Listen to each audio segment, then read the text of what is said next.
La deuxième attitude consiste sous prétexte d'être avec, à se laisser totalement aspirer par le milieu humain ambiant. Il serait, bien entendu, d'un manque total de réalisme de penser qu'un disciple, parce qu'il vit de la foi, peut échapper totalement à l'emprise du milieu.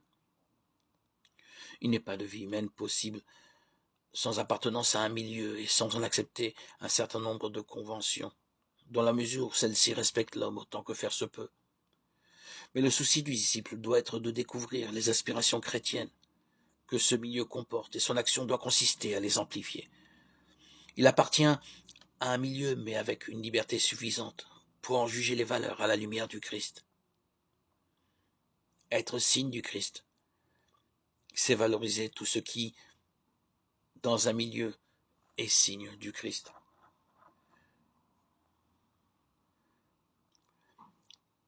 Cette deuxième attitude ne va pas sans difficulté, sans opposition ni affrontement. C'est bien à la pire de touche de la persécution que le disciple peut juger de son attachement au Christ.